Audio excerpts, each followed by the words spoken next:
यो भूतं च भव्यं च सर्वं यश्चाधितिष्ठति सर्वस्य च केवलं तस्मै ज्येष्ठाय ब्रह्मणे नमः। धर्म प्रेमी सज्जनों तथा आर्य बंधुओं, आज मैं आपके समक्ष फिर से प्रस्तुत हुआ हूँ एक और नए विषय को लेकर के। और आज का जो विषय है वो आप लोग जानते ही है, मैंने पहले भी सूचना दी थी कि हमारे एक भाई साहब है जो अद्वैत संप्रदाय से संपर्क और संबंध उनका है, जो हमारे पुरी के शंकराचार्य जी है, शंकराचार्य निश्चलानंद सरस्वती जी महाराज, उनके शिष्य है। उनका नाम शिवांश द्विवेदी उनका नाम है। तो वो आप देख रहे हैं कि कई दिनों से वो आर्य समाज के विद्वेष में, आर्य समाज के विरुद्ध वो कई वीडियोस बना करके आर्य समाज के मत को पर वो सवालिया निशान उठा रहे हैं और आक्षेप कर रहे हैं। और उनमें उन्होंने कई विषयों को एड्रेस किया है। तो उन कई विषयों को जो उन्होंने एड्रेस किया है उसमें से एक विषय है ईश्वर की सर्वशक्तिमत्ता की जो संज्ञा है, उस संज्ञा पर उन्होंने आर्य समाज पर चोट किया है। उन्होंने कहा है कि आर्य समाज का जो ईश्वर है वो ईश्वर हो ही नहीं सकता, उनमें ये दोष है। तो आज हम इसी को एड्रेस करेंगे और हम बाकी विषयों को बाद में एड्रेस करेंगे। आज का जो विषय है कि ईश्वर जो आर्य समाज का है वो बाधित है, वो ईश्वर नहीं है, उसमें कई कमियां हैं। वो कई कमियां उन्होंने गिनाने की कोशिश की और आर्य समाज के विरुद्ध एक वो सैद्धांतिक रूप से उन्होंने चोट किया। तो उन्होंने फिर उसके बाद आर्य समाज को इस्लाम से भी, इस्लाम नहीं यानी आपके नास्तिकों से कंपेयर किया, कई जगह इस्लाम से भी कंपेयर किया, लेकिन इस विषय में, ईश्वर की सर्वशक्तिमत्ता के विषय में उन्होंने आर्य समाज को नास्तिकों से कंपेयर किया कि नास्तिक जिस तरीके से ईश्वर को सर्वशक्तिमान नहीं मानते, कि सर्वशक्तिमत्ता का वो मतलब वो ये अर्थ करते हैं कि जो कुछ भी कर सकता है, तो जिस तरीके से नास्तिक ईश्वर कुछ भी कर सकता है ये नहीं मानते, वो इसी तरीके से आर्य समाज है। आर्य समाज भी प्रकृति के तरह ही एक मर्यादित ईश्वर को ही मानते हैं। क्या प्रमाण है इसका? कुल मिलाकर के भी आपने भी तो ईश्वर को मानते हुए बौद्धों की बात ही तो करी। कुल मिलाकर के ईश्वर को स्वीकार करते हुए भी अप्रत्यक्ष रूप से ईश्वर का खंडन कर दिया, क्योंकि आपका जो ईश्वर है वो एक सिस्टम मात्र है, एक सिस्टम। उसको ईश्वर ना कह करके प्रकृति कह दो तब भी चलेगा, और वो बौद्धों ने कहा है जब तक ईश्वर अबाध्य नहीं है तब तक धर्म की स्थापना नहीं हो सकती, ये सिरोही जैसे पैदा होते रहेंगे। और ऐसे लोगों का भी समर्थन कर रहे हैं वो हिंदू जिनको अपने बारे में कुछ नहीं पता है, जिनको इनके बारे में कुछ नहीं पता है।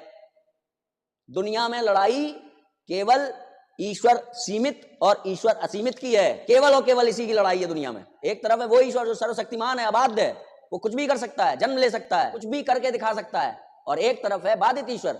फिर वो सनातन को ना मानते हुए बाधित ईश्वर दें या सनातन को मानने का दिखावा करते हुए बाधित ईश्वर प्रदान करें, मगर शंकराचार्य का विरोध करने वाले देते अंततः बाधित ईश्वर हैं। जय श्री राम। ये उनका आक्षेप है। सबसे पहला आक्षेप जो ये है कि ईश्वर अपनी मर्यादाएं नहीं लांघ सकता, इस आक्षेप को हम एड्रेस करते हैं। तो क्या ईश्वर मर्यादाओं को नहीं लांघ सकता? क्या ईश्वर मर्यादाओं के विरुद्ध कार्य नहीं कर सकता? तो मैं इनसे बताना चाहता हूं कि ईश्वर, पहले जान लीजिए ईश्वर क्या है। ईश्वर वो है जिसको मनुष्य, जिसकी उपासना करता है, मनुष्य जिसकी उपासना करता है वो ईश्वर है। अब जिसकी उपासना मनुष्य खुद कर रहा है वो ईश्वर अगर खुद अपने नियमावली का भंग करे तो वो उसकी उपासना करेगा ही क्यों कोई मनुष्य? इसको ऐसे समझते हैं। एक जज है, मैंने पहले भी ये उदाहरण दिया है कि एक जज है, वो जज खुद जो है वो करप्शन करता है, वो चोरी करता है, टैक्स की चोरी, या कोई भी वो जज जो है वो मतलब वो देश के नियमों का वो खुद भंग कर रहा है, एक जज। तो जज अगर देश के नियमों को खुद भंग कर रहा है तो उस जज को पद में बैठने का अधिकार ही नहीं है। अगर ये पता चल जाए, कानून के जो ऑफिशियल्स हैं उनको ये पता चल जाए कि ये जज करप्ट है, तो क्या उस जज को पद में रह करके दूसरों के करप्शन पर सजा देने का अधिकार है? नहीं है, क्योंकि वो खुद करप्ट है। तो उसी तरीके से अगर ईश्वर अपने बनाए हुए नियमों को भंग करता है, या कर सकने की बात ही अगर हम कर ले कि अगर ईश्वर के लिए मान ले कि ईश्वर अपने बनाए हुए नियमों को भंग कर सकता है, ईश्वर चोरी कर सकता है, ईश्वर डकैती कर सकता है, ये अगर तसव्वुर भी कर ले तो इससे ईश्वर के ईश्वरत्व खंडित होती है। तो जो जो कार्य से ईश्वर की ईश्वरत्व में कमी आती है वो कार्य ईश्वर नहीं कर सकता। ये अच्छा, अब ये कहेंगे कि भाई ईश्वर अगर नहीं कर सकता, ईश्वर के ईश्वरत्व को खंडित करने वाले अगर ईश्वर नहीं कर सकता तो फिर वो सर्वशक्तिमान नहीं। इस पर तो मैं आऊँगा। मैं इसमें सबसे पहली जो और एक मैं बात कहना चाहूँगा कि अगर मैं आपको एक उदाहरण देता हूँ कि एक इंसान है, उसको आप अपने घर का सिक्योरिटी इंचार्ज बनाना चाहते हैं। एक इंसान है जिसको आप अपने घर का सिक्योरिटी इंचार्ज बनाना चाहते हैं।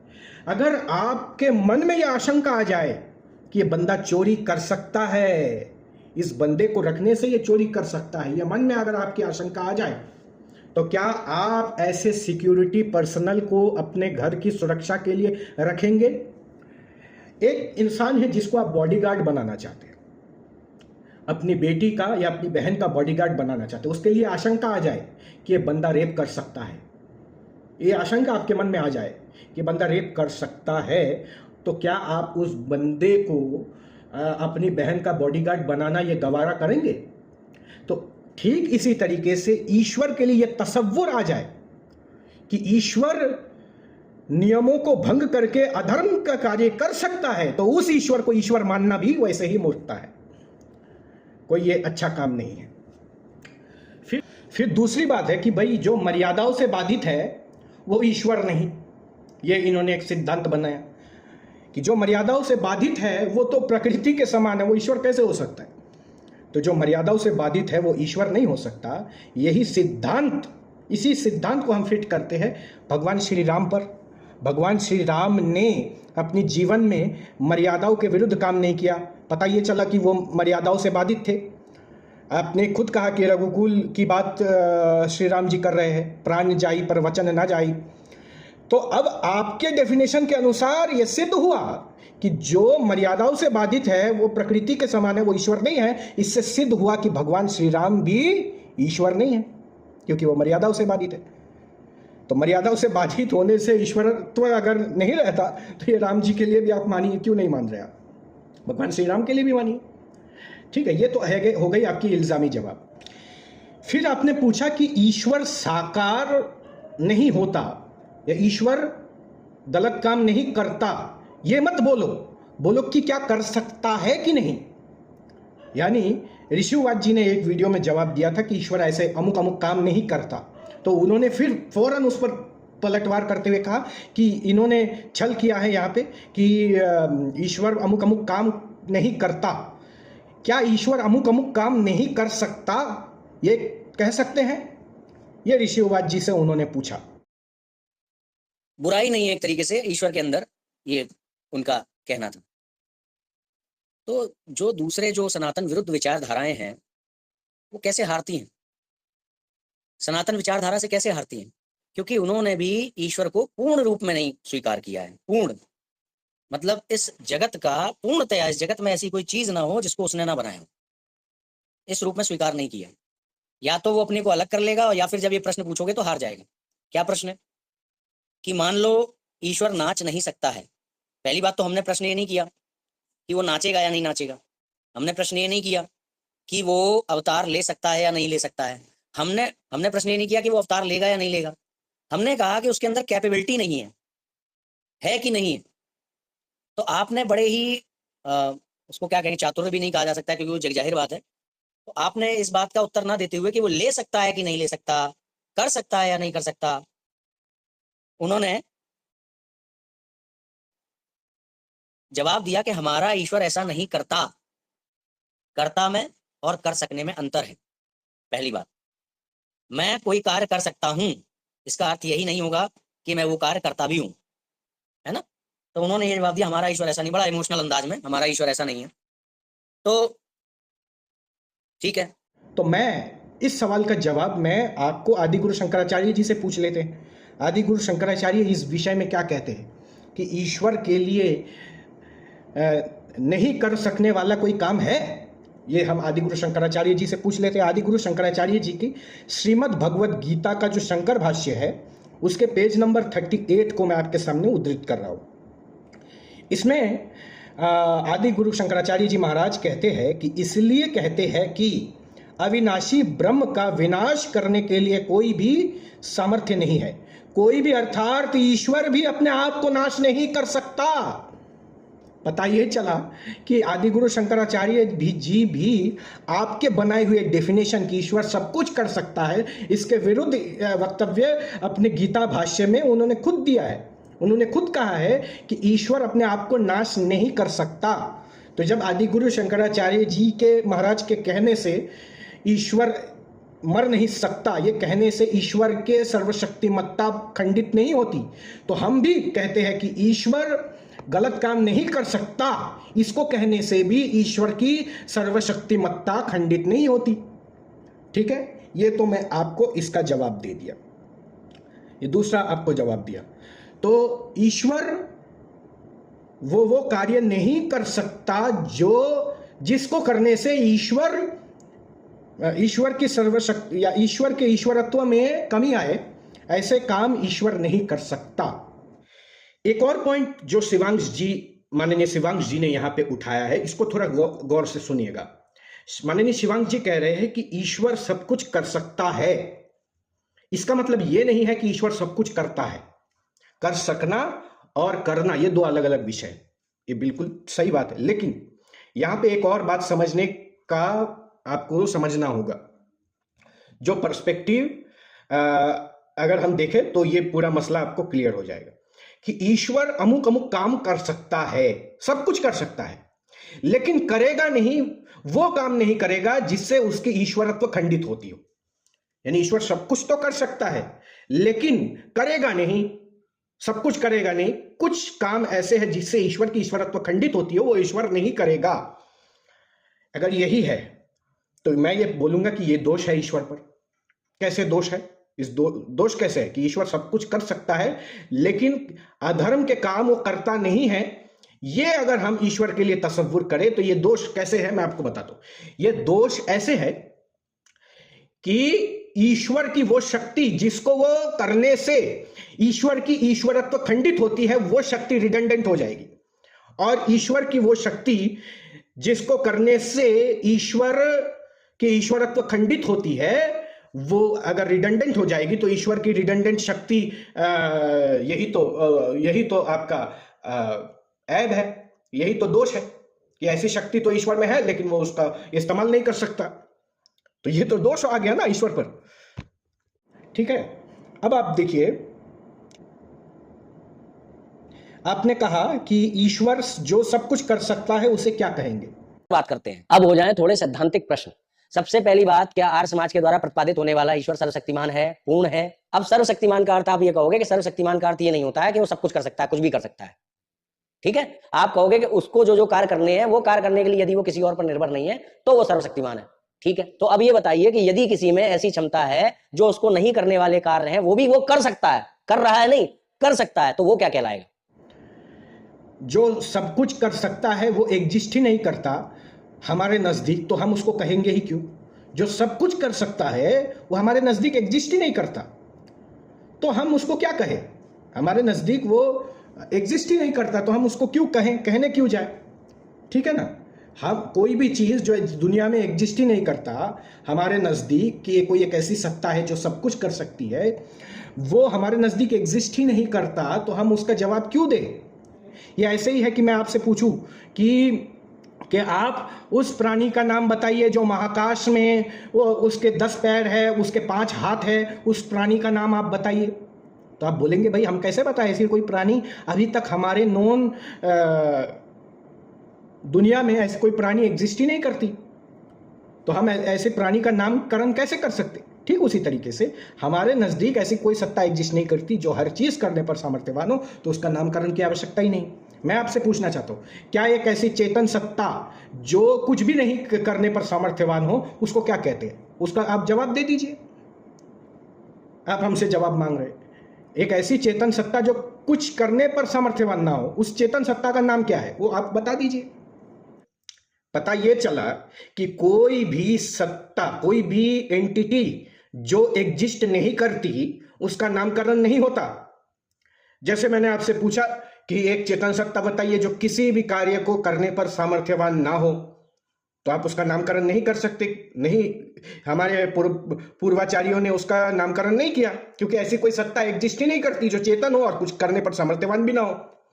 ठीक है ना? तो ये आप समझ लीजिए कि कोई भी वस्तु जो एग्जिस्ट नहीं करती, उसका नामकरण करना जरूरी नहीं है, या उसका नामकरण नहीं होता। तो ठीक उसी तरीके से आर्य समाज के नजदीक भी कोई ऐसी सत्ता एग्जिस्ट नहीं करती जो हर चीज करने पर सामर्थ्यवान हो।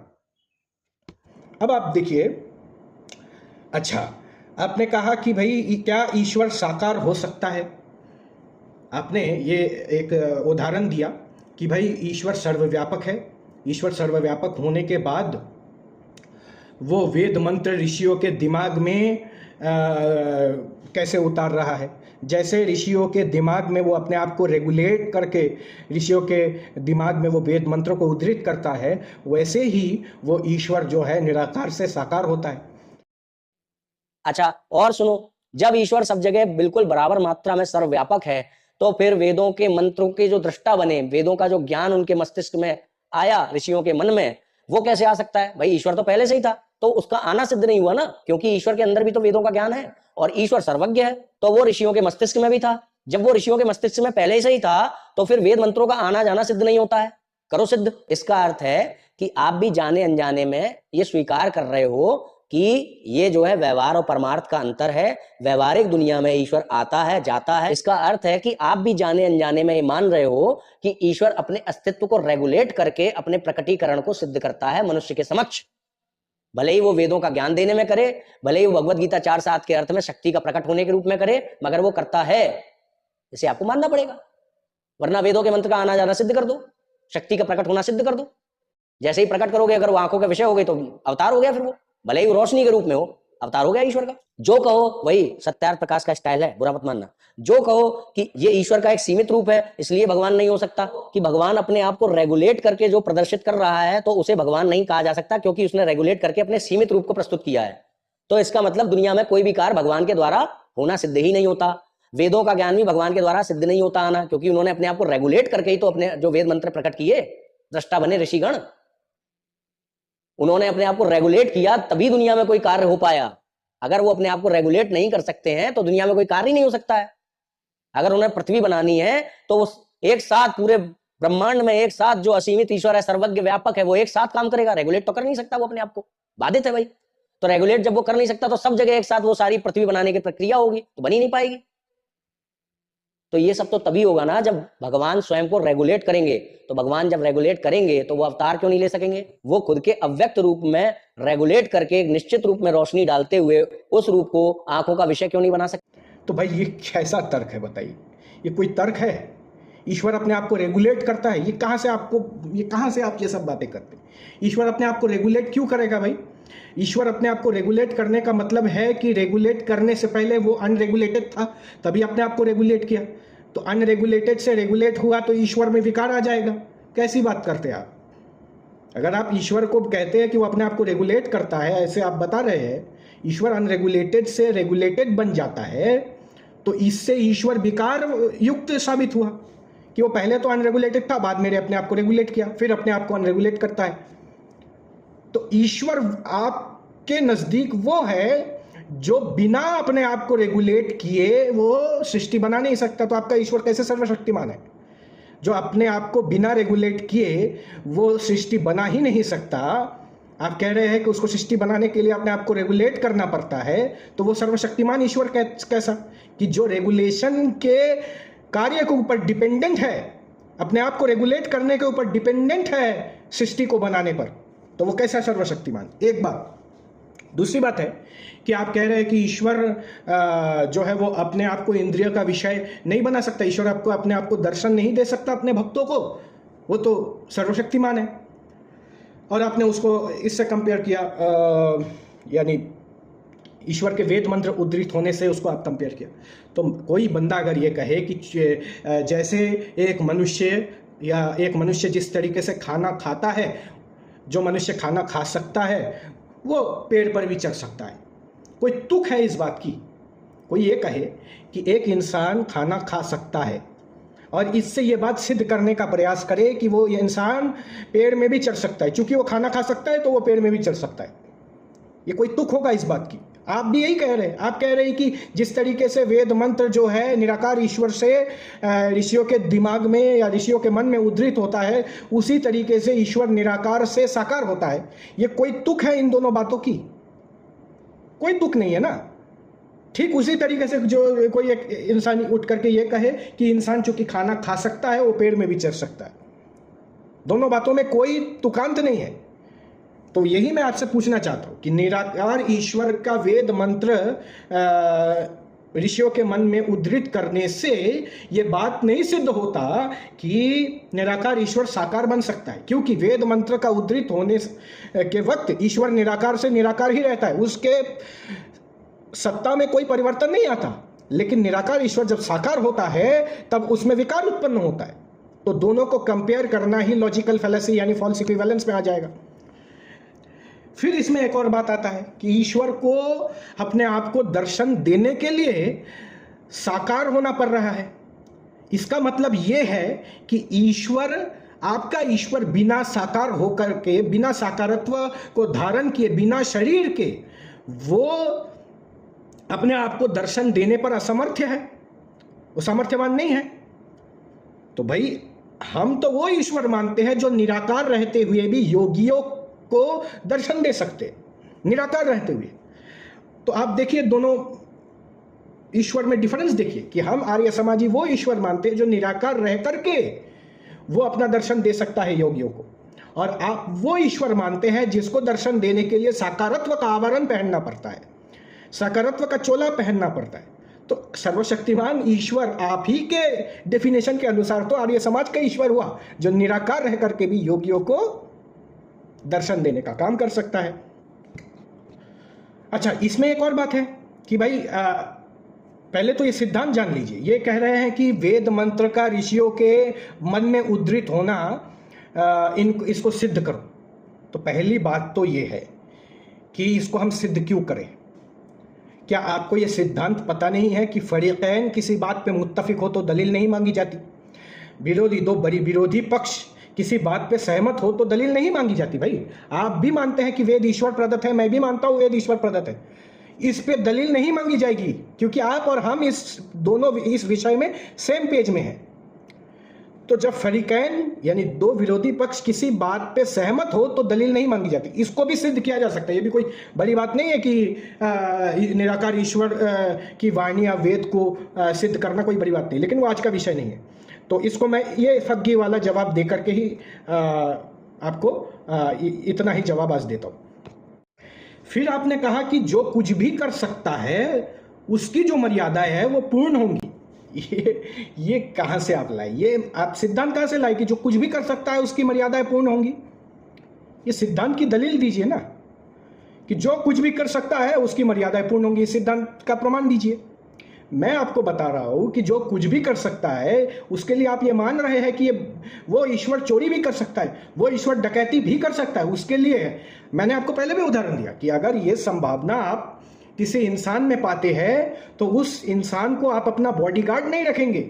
जिस इंसान के लिए आपका ये तसव्वुर आ जाए कि ये बंदा मेरी बेटी या बहन के साथ दुष्कर्म कर सकता है, ये संभावना अगर किसी इंसान के लिए आपका आ जाए, उसको आप अपना घर का अपनी बेटी का बॉडीगार्ड नहीं बनाएंगे।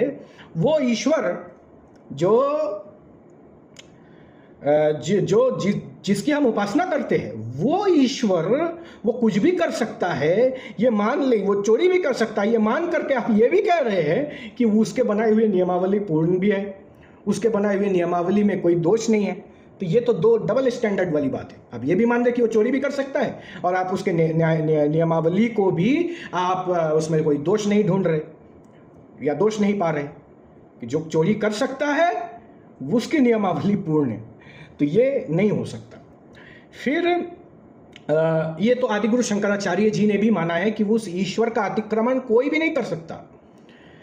उसके सीमाओं का अतिक्रमण, उसके बनाए हुए नियमों का अतिक्रमण कोई भी नहीं कर सकता, हत्ता कि ईश्वर भी नहीं। कोई शब्द से ईश्वर का भी ग्रहण हो जाता है, ये आदिगुरु शंकराचार्य जी ने माना है।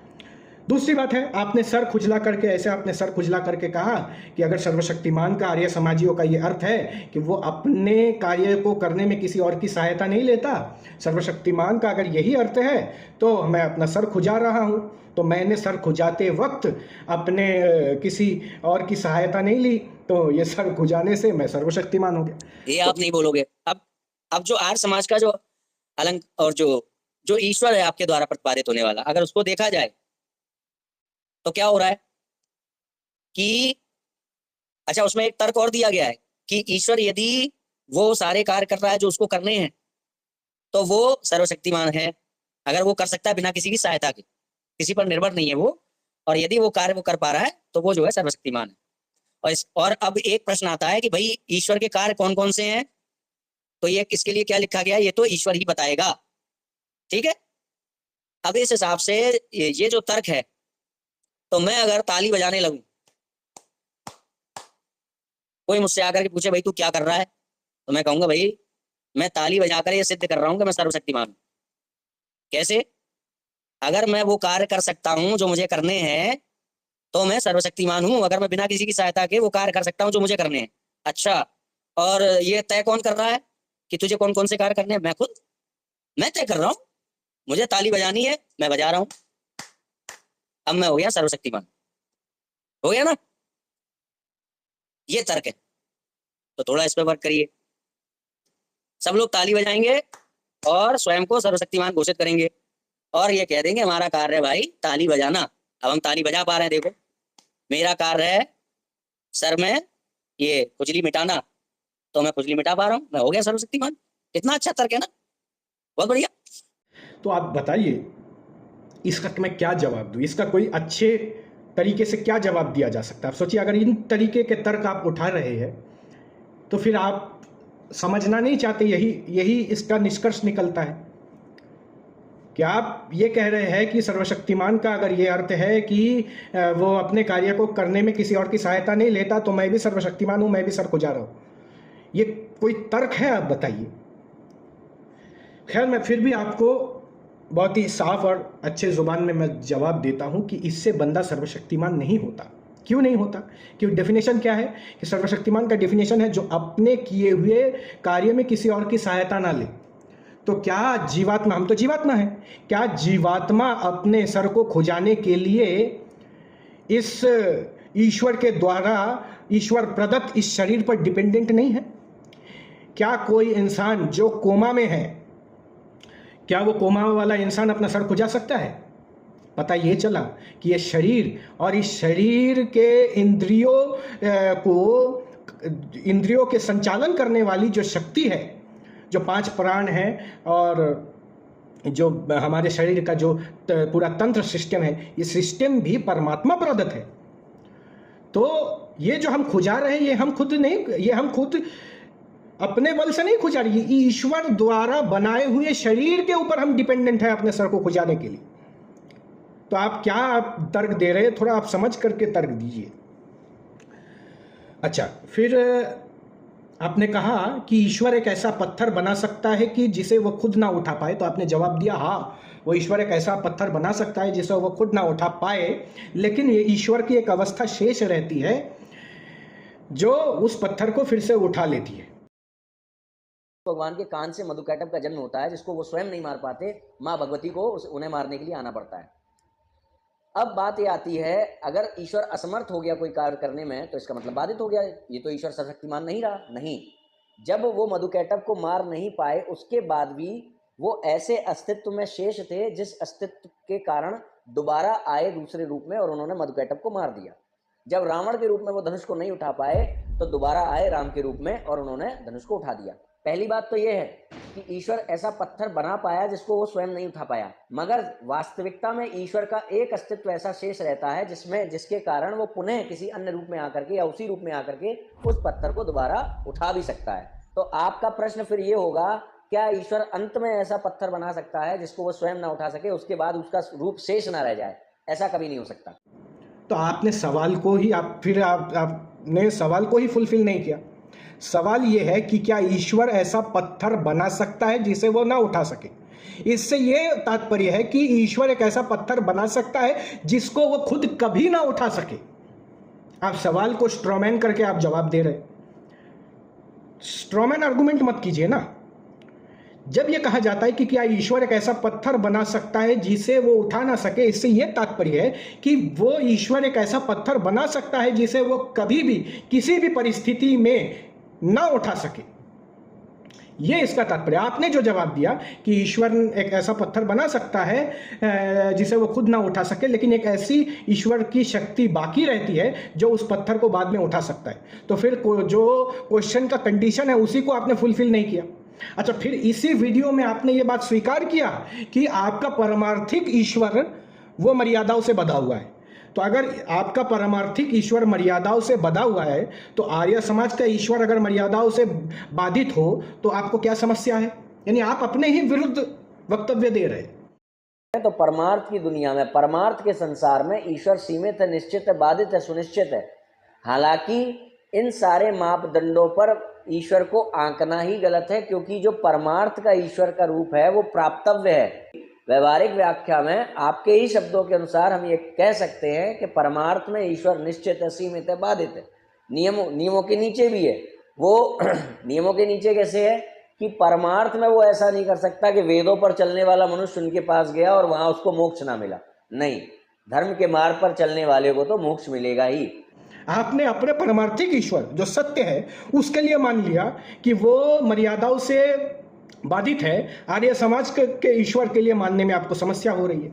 अच्छा, फिर आपने कहा श्री कृष्ण जी ऐसी इच्छा कर रहे हैं। अच्छा, श्री कृष्ण जी जो है यदा यदा ही धर्मस्य ग्लानिर्भवति भारत में ऐसी इच्छा कर रहे हैं जिसकी पूर्ति नहीं हो सकती, तो इससे श्री कृष्ण जी मूर्ख प्रमाणित हुए। कह रहा हूं कि स्वामी दयानंद सरस्वती, जैसा कि आप बता रहे हैं कि उन्होंने श्री कृष्ण को आप्त पुरुष कहा है, जिसने बचपन से लेके कभी कोई गलती नहीं की, है ना, शरीर छोड़ने तक कोई गलती नहीं की, ऐसे ही पुरुष माना है ना। जी जी।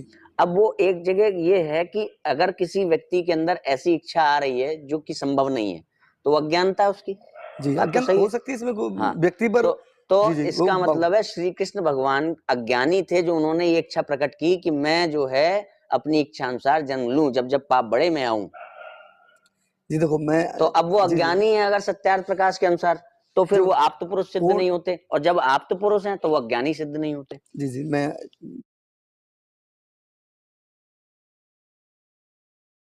इस संसार में यदि कोई ऐसा नहीं है जो अपनी इच्छा अनुसार जन्म ले सकता है, तो फिर भगवान श्री कृष्ण के अंदर सत्यार्थ प्रकाश के अनुसार जन्म, अपनी इच्छा अनुसार जन्म लेने की जो भावना आ रही है, वो क्या अज्ञानी है जो ऐसी इच्छा कर रहे हैं जो जिसकी पूर्ति नहीं हो सकती? मुझे बताइएगा। मनुष्य वही चाह करता है जिसकी पूर्ति हो सकती है, उसी से ईश्वर का अस्तित्व भी सिद्ध होता है। अगर किसी बच्चे को उसकी माँ ने बता दिया बेटा तुम इस बिल्डिंग को अपने हाथों पे नहीं उठा सकते हो, तो उस दिन के बाद से वो बच्चा ऐसी चाह करना छोड़ देगा कि वो बिल्डिंग को अपने हाथों पर उठा सके, और यदि वो नहीं छोड़ेगा तो पागल कहलाएगा। अव्वल तो हमारे एक भाई ने इसका जवाब दिया है, लेकिन मैं भी आपको इसका जवाब देता हूँ। मैं ये पूछना चाहता हूँ कि कोई व्यक्ति किसी चीज़ की इच्छा करता है या इच्छा करता है जिसकी पूर्ति नहीं हुई या नहीं हो सकती, कोई व्यक्ति अगर ऐसी इच्छा करता है जिसकी पूर्ति नहीं हो सकती, तो इस अवस्था में वो व्यक्ति मूर्ख कहलाया जाता है। ये मूर्खता की ये डेफिनेशन आपने कहाँ से लाया? ये डेफिनेशन आपने कहाँ से इजाद किया कि कोई व्यक्ति कोई चीज़ की इच्छा करता है लेकिन वो उस काम को अचीव नहीं कर सकता या उस इच्छा को अचीव नहीं कर सकता, तो वो मूर्ख कहलाया जाता है? तो ये डेफिनेशन मूर्खता की आप कहाँ से लाए? अगर यही डेफिनेशन मूर्खता की है तो मैं आपसे पूछना चाहता हूँ, और ये आप सोचिए, आप श्री कृष्ण जी के बारे में, आर्य समाज श्री कृष्ण जी को मूर्ख मानता, किस टाइप की बातें आप आर्य समाज के लिए आप कर रहे हैं? किस टाइप की बातें हैं आप सोचिए। हम लोगों को पीड़ा होती है ये सब बातें सुन करके, क्योंकि श्री कृष्ण जी ने के लिए महर्षि दयानंद ही कहते हैं कि श्री कृष्ण जी आप पुरुष हैं, उन्होंने अपने जीवन में कोई गलत काम नहीं किया, वो मासूम अनिल खता है। तो आप ये सब बातें मत कीजिए जो हमारी हृदय को पीड़ा पहुंचाती है। अगर यही सिद्धांत है कि मूर्खता का परिभाषा यही है कि कोई एक इंसान कोई चीज़ अचीव करना चाहता है लेकिन वो अचीव नहीं कर पाया तो वो मूर्ख ठहराया गया, तो मैं आपसे पूछना चाहता हूँ कि श्री कृष्ण जी तो चाहते थे कि शांति हो कौरवों और पांडवों में, क्या श्री कृष्ण जी वो अचीव कर पाए? तो फिर इसी डेफिनेशन के अनुसार तो फिर अब बताइए वो शब्द आप महाभारत के अनुसार आप वही शब्द आप महाभारत के अनुसार आपको मानना पड़ेगा श्री कृष्ण जी के लिए, जो मैं दोहरा नहीं सकता, जो शब्द आपने हमारे विद्वेष में ये जो बातें आपने कही है कि हम श्री कृष्ण जी को ये मानते हैं। तो ये आप समझिए, इन चीज़ों को आप गौर फरमाइए। आप ये मत समझिए कि भाई कोई आर्य समाज वाला कोई जवाब नहीं दे सकता, ये सब कुछ नहीं। ये तो चुटकी में हमें देख करके मैं हैरान हो गया हूँ कि आप ये बातें कर रहे हैं। और फिर आप ये कह रहे हैं कि अभी तो मैंने सरसरी निगाहें दोहराई है, अभी हमारे आचार्यों की पुस्तकों में और भी ये है, जैसे वो चुतियार्थ प्रकाश हो गया और आपके कालूराम शास्त्री जी के आर्य समाज की मौत हो गई और भी जितने पुस्तक है। तो और जाते जाते एक बात बता दूं, ये सारे जो प्रश्न है ना, ये सारे मैंने सिर्फ अभी सरसरी निगाह से देख करके खड़े किए हैं। आर्य समाज की मौत नाम का ग्रंथ लिखा था कालूराम शास्त्री जी ने, और हमारे पूर्वाचार्यों ने बहुत सारे खंडन लिखे हैं, जिनके आधार पर अगर मैं प्रश्न करने लगा ना तो आपको शटर बंद कर देना पड़ेगा। गृहस्थी उसी से चल रही होगी। तो हमारे आर्य समाजों की जो आचार्यों की भी पुस्तकें कम नहीं है इन विषयों पर।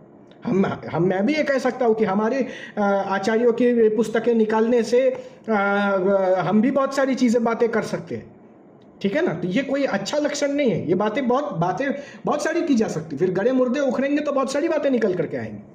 तो मैं उस तरफ नहीं जा रहा हूँ। आप इस तरीके से आर्य समाज के विरुद्ध आप दुष्प्रचार कर रहे हैं। अच्छा, फिर आपने कहा कि ये नास्तिकों की तरह है, तो मैं भी तो आपसे कह सकता हूँ कि आप जो ईश्वर सब कुछ कर सकता है, ये इस्लाम वालों की मान्यता है। आपकी ईश्वर का कल्पना इस्लाम के ईश्वर के समकक्ष है। इस्लाम वाले भी मानते हैं कि इन्नल्लाह अला कुल्ली शैइन कदीर, कि अल्लाह हर चीज़ करने पर समर्थवान है। अल्लाह जो है वो तख्त पर बैठा हुआ है।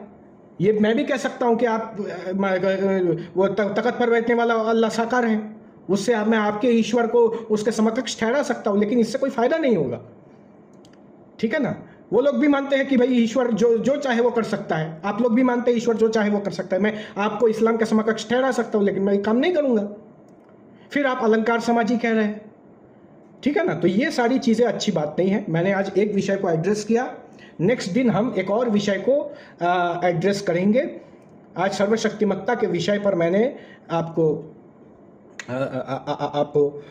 बातें बताई कि हमारे शिवांश जी किस तरीके से वो इल्म ख़यानत का परिचय दे रहे हैं। ये उनको शोभा नहीं देती। और ये बातें मैं किसी को ठेस पहुंचाने के लिए नहीं कह रहा, ये बातें मैं कह रहा हूं ताकि आर्य समाज के विरुद्ध जो दुष्प्रचार हो रहा है उस दुष्प्रचार को हम दलील के रोशनी में हम उसका खंडन करें। मैं आपने देखा होगा, मैंने उनको कोई इस विषय में बहुत जगह है जहाँ पे कई और बातें कही जा सकती थी, लेकिन वो चीज़ें वो शोभनीय नहीं होगी, इसलिए मैं उन चीज़ों से विरत रहा। दूसरी बात मैं शिवांश जी से इस वीडियो के माध्यम से कहना चाहता हूं कि ये आर्य समाज को आप ये मत समझिए कि ये ताश के पत्तों की तरह आप फूंक मार करके उड़ा देंगे। आर्य समाज का सिद्धांत, आर्य समाज का जो सिद्धांत है वो ब्रह्मा से लेकर के जैमिनी ऋषि पर्यंत तक जो ऋषियों के सिद्धांत है, वही सिद्धांत महर्षि दयानंद सरस्वती जी महाराज ने प्रतिपादन किया है। जो व्यास जी महाराज का जो सिद्धांत है, जैमिनी जी महाराज का सिद्धांत है, महर्षि कपिल का जो सिद्धांत है, महर्षि वाल्मीकि जी का जो सिद्धांत है, भगवान श्री राम जी का सिद्धांत है, योगेश्वर जी महाराज का जो सिद्धांत है, वही सिद्धांत आर्य समाज का है। और महर्षि दयानंद का भी यही कहना है कि नया कोई मतपंथ संप्रदाय चलाने का मेरा लेश मात्र भी अभिप्राय नहीं है। इसलिए मैं कहना चाहता हूं कि आप अपना विद्वेष के कारण इस तरीके का कार्य मत कीजिए। हम तो इन सब कार्यों को करने में इंटरेस्टेड नहीं है। हम इस्लाम पर हमारा सारा काम हम फोकस करते हैं। लेकिन आपकी जो वीडियोस है वो देख करके आपने कई जगह ऐसी बातें की है जो बातें शोभनीय नहीं है, जो बातें नहीं करनी चाहिए थी आपको। तो इसलिए मैं ये वीडियो बना करके मैं अपना जवाब रिकॉर्ड करवा रहा हूँ। ये वीडियो अच्छी लगे तो लाइक कीजिए और कमेंट में भी आप बताइए कि कौन सा पार्ट आपको समझ में आ रहा है कि नहीं आ रहा है, वो भी आप कमेंट में लिख करके अपना जो मत है उसको आप प्रकट कीजिए, ताकि हम भी जान सके कि इसको देखने का कोई और पर्सपेक्टिव है, इन विषयों को देखने का कोई और पर्सपेक्टिव है कि नहीं, वो आप कमेंट में लिख करके बताइए। शेयर कीजिए और सब्सक्राइब कीजिए, और इन्हीं शब्दों के साथ मैं अपने वाणी को विराम देता हूं। बोलिए भारत माता की जय।